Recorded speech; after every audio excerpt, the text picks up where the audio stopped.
जो एक केस किया है देखो रूबी एंड अदर्स ने, जो इसके एडवोकेट है mister Rajat Mor, advocate for the petitioner. Case is being taken up for hearing through video conferencing due to कोविड-19 पैंडेमिक। यानी कि जो केस की हियरिंग है वो वीडियो कॉन्फ्रेंसिंग के जरिए हुई है कोविड-19 पैंडेमिक की वजह से।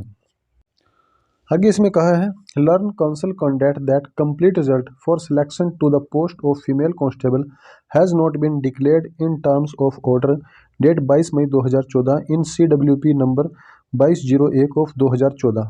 और जो आगे हियरिंग की डेट मिली है वो मिली है नोटिस ऑफ मोशन फॉर 24 मार्च 2022। यानी कि जो आगे हियरिंग की डेट है वह है 24 मार्च 2022। तो इसमें कहा गया है कि जो फीमेल कांस्टेबल का जो रिजल्ट है वो इस टर्म में डिक्लेयर नहीं किया, जो कि ये एक पहला केस है 2014 का, 22 मई 2014 का। CWP केस नंबर भी है 2201। कोर्ट के कुछ आदेश थे इस रिजल्ट निकालने के रिगार्डिंग में जो उसने 2014 में दिए थे, लेकिन उस ऑर्डर में वो रिजल्ट नहीं निकाला गया जो कोर्ट ने ऑर्डर दिए थे 2014 में। आप इस केस को देख भी सकते हैं CWP 2201 2014 करके आप चेक कर लेना साइट पर, ये आपको इसकी पूरी डिटेल मिल जाएगी। और अभी जो मैंने ये है इसका जो केस है और ये 2014 का जो मामला है इसका भी लेटर मैंने निकाल लिया, वो मैं भी आपको दिखा देता हूँ उसमें क्या कोर्ट ने ऑर्डर किया था और किस टर्म्स में रिजल्ट निकालना था, लेकिन फीमेल कांस्टेबल का रिजल्ट उस टर्म में नहीं निकाला। उसी के रिगार्डिंग में जो ये है रूबी एंड अदर्स इन्होंने केस किया है कि जो 2014 में कोर्ट के ऑर्डर थे उस टर्म में केस, जो उस टर्म में ही उन्होंने उसके रिजल्ट को आउट करना था। चलो देखते हैं अभी वो लेटर क्या था जो 22 मई वाला है ये।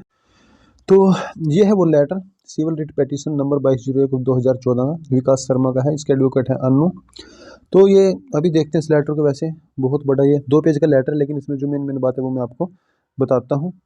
ये है इसमें prayer in the present writ petition is for question the action of the respondent in the publishing only the roll number of the selected candidate for the post of postgraduate teacher commerce without disclosing the merit marks, the detail of the selected and the unselected candidate such as name and percentage criteria and other minimum required detail relating to the selection which leads the candidate in a difficult situation where for this factual informationary they have to file application under the Right of Information Act which result in wastage the time energy of time, energy and money, not only the candidates but of the respondent also.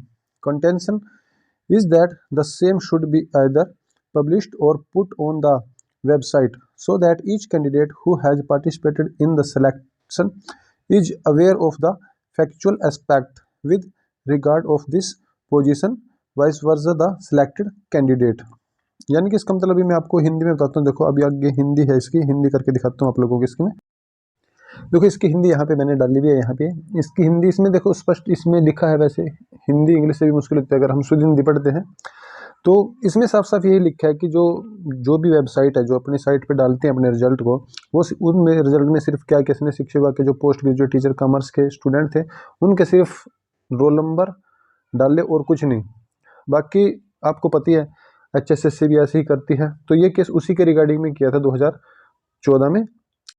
तो जिसमें क्या होता है पता है, तो बच्चे RTI लगाते हैं या फिर बच्चे कोर्ट केस करते हैं, और इस कोर्ट ने बिल्कुल बोला है कि इसमें समय धन और पैसे दोनों की बर्बादी होती है। कैंडिडेट का भी टाइम खराब होता है, जो सिलेक्शन कमेटी जैसे HSSC HPSC जो कोई भी है उनका भी टाइम बर्बाद होता है। और कोर्ट ने इनको नोटिस दिया था कि इसमें पूरी डिटेल डाली जानी चाहिए। आगे के लेटर में भी आपको ये देखिए कोर्ट ने साफ लिखा है, देखिए जिसके परिणामस्वरूप न केवल उम्मीदवारों का बल्कि उत्तरदाताओं का भी समय, ऊर्जा और धन की बर्बादी होती है। या तो जो डिटेल रिजल्ट है उसको पूरा प्रकाशित करना चाहिए और वेबसाइट पे भी डाला जाना चाहिए ताकि सभी उम्मीदवारों को इसके तथ्यात्मक पहलू के बारे में पता चल सके। यही बताया है कोर्ट ने।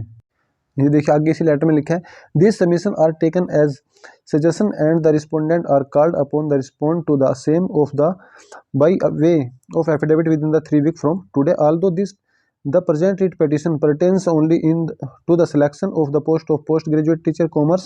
However, it has come to notice of the court that the similar situation arise in the other selection. यानी कि इसमें कोर्ट ने इसमें बिल्कुल साफ साफ लिखा है कि ऐसा नहीं है कि ये जो है जो शिक्षा विभाग की भर्ती है पोस्ट ग्रेजुएट टीचर की कि इसमें ही ऐसा होता है। कोर्ट के नोटिस में ये बात आई है कि जो अदर सिलेक्शन है जैसे HPSC या HSSC उनके अंदर भी ऐसा चलता है। ये कोर्ट ने इसमें लिखा है। आगे हिंदी देखते हैं इसकी। ये देखिए आप हिंदी इसकी। इन प्रस्तुतियों को सुझाव के रूप में लिया जाता है और उत्तरदाताओं को आज से 3 सप्ताह के भीतर हल्फनामे के माध्यम से इसका जवाब देने के लिए कहा जाता है। यद्यपि वर्तमान रिट याचिका केवल स्नातकोत्तर विषय वाणिज्य यानी कि जो पोस्ट ग्रेजुएट टीचर है उसके संबंधित है, तथापि यह न्यायालय के संज्ञान में आया है कि इस तरह की स्थिति अन्य चयनों में भी उत्पन्न होती है जो न केवल आयोजित की जाती है। तो वही है कि कोर्ट कह रहा है कि जो ये ऐसी स्थिति है, सिर्फ खाली रोल नंबर डालना और कट ऑफ डालना लास्ट में और कुछ नहीं डालते, तो ऐसा और सिलेक्शन में भी होता है। आगे देखता हूँ और इस पूरे लेटर को। तो इस लेटर में देखो ये उसी लेटर का ही भाग है। वैसे इसमें देखो कोर्ट ने फिर HSSC और HPS को क्या आदेश दिए थे, जो सिविल रिट पिटीशन नंबर जो 2201/2014 के selection board put by the Haryana Public Service Commission and the Haryana Staff Selection Commission. Keeping this in view, this court is of the view that notice be issued not only to the 3 respondents in the present writ petition but also to the Haryana Staff Selection Commission through its secretary and the Haryana Public Service Commission through its secretary. They are ordered to be implied as respondent number 4 number 5 जो भी है with writ petition registered to carry out the necessary additional in the memo of parties। यानी कि court ने इनको ये बताया था कि जिस भी कैंडिडेट का, जब भी रिजल्ट डालते हो आप, चाहे वो सिलेक्टेड है चाहे वो अनसिलेक्टेड है, कोई भी कैंडिडेट है, आप सबका रिजल्ट डालेंगे और बिल्कुल डिटेल रिजल्ट डालेंगे, किसके कितने नंबर आए हैं, कितनी कट ऑफ आई है, हर चीज़ में बिल्कुल डिटेल से डालेंगे, सिलेक्टेड का भी और अनसिलेक्टेड का भी। लेकिन जो HSSC आपको पता नहीं भर्ती होने के भी क्या तो 2 साल बाद या 3 साल बाद डिटेल मार्क्स जो है वो डालती है साइट के ऊपर। इसने बताया था कि ऐसा ही जैसे भर्ती होती है उसके तुरंत बाद ऐसे करना। चलो इसकी भी हिंदी देख लेते। ये देखिए इसकी हिंदी। अच्छा, इसमें मैंने पूरे जो 2 पेज का लेटर है वो पूरा नहीं डाले, उसके मेन जो पैराग्राफ है बीच में से वो काट के डाले हुए हैं।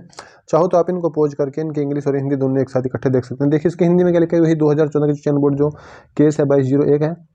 लेकिन जो है हरियाणा लोक सेवा आयोग और हरियाणा कर्मचारी आयोग द्वारा इसे ध्यान में रखते हुए इस न्यायालय का विचार है कि वर्तमान रिट याचिका में न केवल 3 प्रतिवादियों को बल्कि हरियाणा कर्मचारी चयनों को भी अपने सचिव के माध्यम से और हरियाणा लोक सेवा आयोग को भी उसके सचिव के माध्यम से नोटिस जारी किया जाए।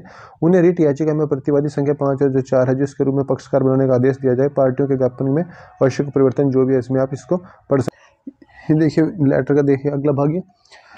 In the manual direction is issued to the Haryana Teacher Selection Board to put on the website the detail of the all candidates यानी कि सिलेक्टेड अनसिलेक्टेड जितने भी है सब का, चाहे कोई ज्वाइनिंग करेगा चाहे कोई नहीं करेगा, name percentage and category who had participated in the selection, their respective merits marks obtained by each candidate along with the breakup criteria and the further detail has been paid for in the present writ petition with in a period of 2 weeks from today, यानी कि जो वो date थी 3/3/14 की उसके 2 week के उसको डालना था।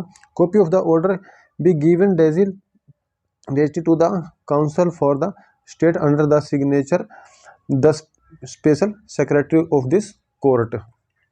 चलो इसकी भी देख लेते हैं। 3/3/2014 का है जो। इसी बीच हरियाणा शिक्षा चयन बोर्ड को निर्देश जारी किया जाता है कि चयन में भाग लेने वाले सभी उम्मीदवारों को जो है सभी उम्मीदवार सभी यानी कि सिलेक्टेड अनसिलेक्टेड मैंने बताया है कि सबका डाटा डालना है, नाम, पिता का नाम, श्रेणी, कैटेगरी, विवरण, संबंधित योग्यता प्रत्येक उम्मीदवार के प्राप्त अंकों के साथ वेबसाइट पर डाला जाए। ब्रेकअप यानी कि जो कट ऑफ जहाँ पे लगी थी मानदंडों के आगे और विवरण जैसे कि वर्तमान टीका में आज से 2 सप्ताह की अवधि का टाइम दिया है। तो यह है पूरा मामला।